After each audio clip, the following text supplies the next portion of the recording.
Big boss చూస్తున్నా regular గా చూస్తున్నా. మరి సుమన్ శెట్టి గారు ఎలా అనిపించింది నిన్న నామినేషన్? సుమన్ శెట్టి గారు 2.0 ఇప్పుడు కనిపిస్తున్నారు. పాపం మంచోరు అని చెప్పేసి యాడ పంపించేస్తారేమో అని చెప్పేసి మన ఏం పేరు జానీ మాస్టర్ ఆమె ఉంది చూడండి, శ్రేష్ఠి వర్మ పోయినాక అందరికి ఎలిగినట్టు ఉంది. అందరూ ఇప్పుడు 2.0 కనిపిస్తున్నారు. సుమన్ శెట్టి గారు అసలు ఆ నామినేషన్ చేసే పద్ధతి చూసి ఎంత నవ్వొచ్చింది తెలుసా.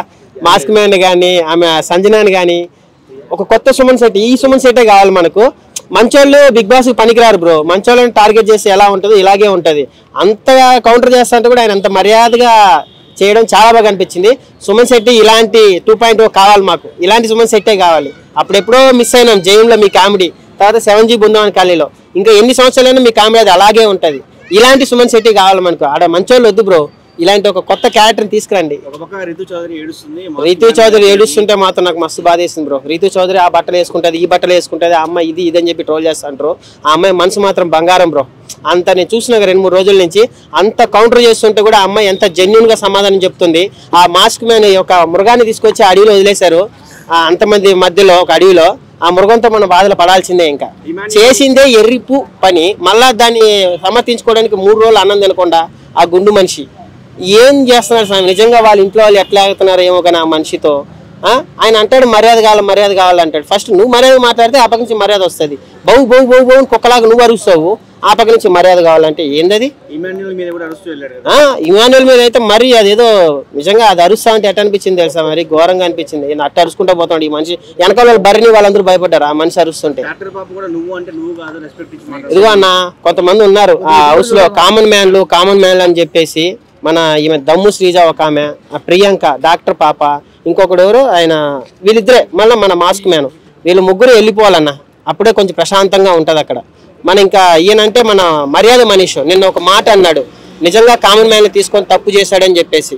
ఒక హౌస్ లో ఉన్న మనిషి అలా చెప్తే మనకి ఎంత ఇది అనిపిస్తుంది. వీళ్ళందరూ స్టూపిడ్స్ రాస్కెల్స్ అని చెప్పేసి ఆయన తిట్టాడు. చెప్పింది కరెక్టే కదా, వీళ్ళంతా నటిస్తున్నారు, ఇంకోసారి మాస్క్ మ్యాన్ తీసుకోవాలని చెప్పేసి మర్యాద మనిషి అంత మంచిగా చెప్పాడు. కరెక్టే చెప్పాడు కదా.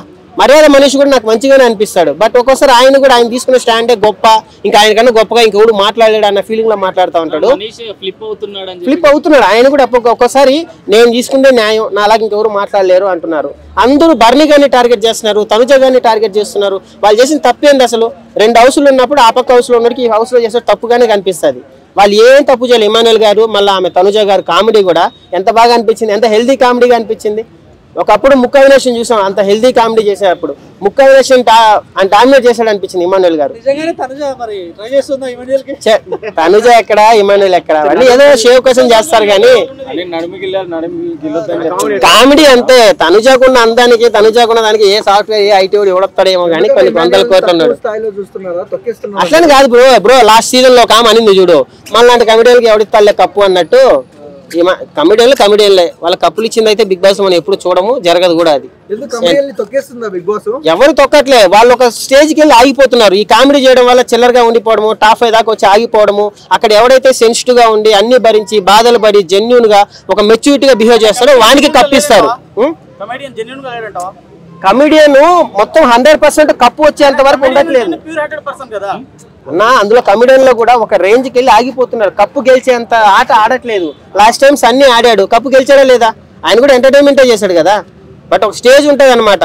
కప్పు గెలవాలంటే అన్ని రకాలుగా చూస్తారు, కామెడీ, ఎంటర్టైన్మెంట్, క్యారెక్టర్. ఎక్కడన్నా ఇప్పటి వరకు సంజన అయితే దొంగతనం ఆపట్లేదు. మీరు ఏమన్నా చేసుకోండి, ఇదే నా స్ట్రాటజీ. ఎన్ని దొంగతనాలు చేసింది, షాంపూ దొంగతనం చేసింది, గుడ్డు దొంగతనం చేసింది, ఒక దొంగతనం కదా, ఆరెంజ్ దొంగతనం చేసింది. అవును, అది చాలా బాధ చేసిందండి. అంత పాపం అలాంటి మనిషి, మాట్లాడలేని మనిషిని తీసుకొచ్చి నన్ను దొంగ అంటుంటే ఆయన చాలా. సుమన్ శెట్టి గారు వస్తుంది నిజంగా ఏడుపు వస్తుంది. కరెక్ట్ కాదు, బట్ ఇంకా అది గేమ్ ప్లాన్ కదండి. నేను అనేది ఒకటి, ఈ అడిగి మనిషిని అయితే పంపిరు, ఎట్లా రేటింగ్ కోసం ఇంకొక 3 వారాలు 4 వారాలు భరించాల్సిందే ఆయన్ని. అసలు తప్పు చేసి మళ్ళీ ఆయన తినకుండా 3 రోజులు పనుకుంటాడు, అదేందో నాకు అర్థం కాదు. అదే స్ట్రాటజీ స్వామి. నాగార్జున గారు 2 సార్లు ప్లే చేసినా కూడా నాగార్జున ముందర కాలు మీద కాలు వేసుకుని నాకన్నా తగ్గేవాళ్ళు ఎవరా తోపు అన్నట్టు మాట్లాడతాడు ఆయన. 3 రోజులు అన్నం తినకుండా మొహం నల్లగా పెట్టుకొని పంపించేయచ్చు కదా, ఎందుకు అంత బాధ? కొన్ని లక్షల మంది ఉన్నారు కామన్ మ్యాన్, ఎవరో తీసుకురావచ్చు. అదంతా దరిద్రం అన్న అని చెప్పాల్సింది. అట్లా దరిద్రమైన మనుషులు వచ్చారని అనుకోవాలి కానీ మాస్క్ మ్యాన్ నాకైతే అసలు ఎవరికి నచ్చట్లేదు. ఆయన బిహేవియర్ కూడా అసలు నచ్చట్లేదు. నాగార్జున అది స్ట్రైట్ ఫార్వర్డ్ కాదన్నా. ఏడన్నా నిజమే చెప్తున్నా, ఎవరైనా పిల్లనిచ్చోడు బాధపడతాడు అలాంటి సైకోల్ని బాధలు పెట్టుకుంటే. సస్తాడు వాళ్ళు పెళ్ళాం వాళ్ళ ఇల్లు అయితే. పవన్ సపోర్ట్ చేస్తుంది, పవన్ బాగా రితును సపోర్ట్ చేస్తారు నామినేషన్స్ లో, ఏం చెప్తారు? పవన్ డిమాండ్ పవన్ కూడా మధ్యలో మాట్లాడాడు. ఆయన ఏం పెద్ద రీతు చౌదరికి సపోర్ట్ చేయలేదు. రీతు చౌదరి 2.0 చూపించింది నిన్నైతే. అలా మాట్లాడారు. రీతు చౌదరి నిజంగా ఏడుస్తా అంటే అసలు నాకే బాధ చేసిందని. ఎందుకు సెన్సిటివ్ ఉన్న పర్సనల్ అందరినీ ఇట్లా బిగ్ బాస్ లో సతాయిస్తారు, వాళ్ళ క్యారెక్టర్ పోతుంది కదా అని అనిపిస్తుంది. రీతు చౌదరి ఇంకా తెలిసింది అక్కడ ఉన్నంత వరకు డిమాండ్ పవన్, లేకపోతే మన పవన్ కళ్యాణ్ కూడా ఓవర్ చేస్తాడు అబ్బా. అన్న ఇప్పుడు నాగార్జున గారిది ఒక ప్రోమో వచ్చింది, అందులో భరణి గారిని మాస్క్ మ్యాన్ నేను ఆడోళ్ళతో గొడవడ్డా అని చెప్పారు. దాని మీద ఏమన్నా?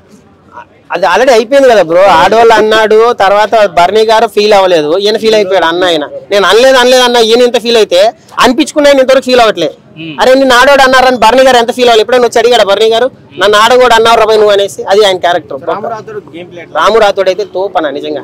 అంత సాంగ్ పాడి ఆ రేంజ్ లో యూట్యూబ్ లో ఒక సాంగ్ పోతే ఎవడన్నా ఎంత ఎగురుతాడన్నా. పాపం వచ్చినప్పటి నుంచి బట్టలు ఉతికాడు, ఐరన్ చేశాడు, ఒక పాయింట్ తీసుకొని మాట్లాడలేక. సెన్సిటివ్ పర్సన్ టాప్ 5 లో ఉండాలన్న. మార్పు రావడం ఫస్ట్ నుంచి మంచోడే. రాథోడ్ అనే మనిషి నాకు ఆయన ఇంతకుముందు ఎవరో కూడా తెలియదు, ఆ పాట కూడా నేను చూడలేదు. బట్ బిగ్ బాస్ లో మాత్రం చాలా జెన్యున్ గా ఉన్నాడు. తనుజ తోపు, తను టాప్ 5 పక్క. తనుజ గారు తను ఎంత కౌంటర్ చేసినా ఇప్పుడు మళ్ళీ 2.0 కనిపించింది తనుజ గారు కూడా. ఇంతకు ముందు కామెడీగా అట్లా ఉన్నారే కానీ నిన్న మాస్క్ మ్యాన్ వేసుకున్న గుండుగాన్ని వేసుకుని చూడు, ఆ పాయింట్లు ఏమన్నా పాయింట్లు పెట్టిందా? అందరూ భయపడ్డారన్న. ఏది మన అక్క పోయే కొందికి, జానీ మాస్టర్ అక్క పోయే కొందికి. ఆమె కూడా ఎందుకు వెళ్ళిపోయింది అర్థం కావట్లేదు. చాలా మంది ధర్నాలు చేశారు కదా, ఆమె బయటకు వచ్చేయాలి, అన్ని బద్దలు కొట్టారు కదా. మరి దానివల్ల ఏమైనా ఇష్యూ చేసి తీసేసారో తెలియదు కానీ ఆమె ఎలిమినేషన్ కూడా ఫెయిర్ ఎలిమినేషన్ కాదు. లక్ష పాప ఉంది కదా, ఆమెను పంపించేయచ్చు కదా. ఆమెను ఎవరు కంటెంట్ లేదు, ఏమీ లేదు. అట్లనేది ఏం లేదన్నా, ఏదో జరిగింది. ఆమె బాగానే ఆడింది. బట్ ఏమో నోటి దోల మనకు చూపించారు కదా, జర్నీలో కూడా కొంచెం బాగా ఏం లేదు ఆమె. అదే దానివల్ల ఎలిమినేట్ చేశారని నాకు అనిపిస్తుంది. ఏదో జరిగింది మొత్తానికి, దానివల్లే తీసేశారు. జానీ మాస్టర్ వల్ల అయిందా మరి, ఆమె మిస్బిహేవ్ ఏమైనా చేసిందా మనకు తెలియకుండా. ఈ వారమా కంపల్సరీ లక్ష పాప వెళ్ళిపోతుంది ఇంకా అంతే. ఇంకో 2 వారాలు మనకు తప్పదు, గుండాంకులు భరించాల్సిందే. అమ్మో ఏం చేస్తాడు, భయం వేస్తాడు. నిజంగా ఎవరైనా కొరికేస్తాడా, నిజంగా కొరికేస్తాడా, కొట్టేస్తాడా, భయం వేస్తాను. పైకి పోతాడు ఆయన. నిజంగా ఇమ్మడలు కానీ కొట్టేస్తాడు నాకు తెలిసి ఈ సీజన్ అయ్యే లోపల. ముందు అడిగి మనిషిని బయటికి పంపించండి, ప్రశాంతంగా ఉంటుంది బిగ్ బాస్ చూడాలంటే. గుండె హార్ట్ బీట్ ఇలా పెరుగుతుంది. ఆ గుండెకులు మాట్లాడినప్పుడు వీడు ఏం చేస్తారా బాబు అనేసి అట్లా. Thank you.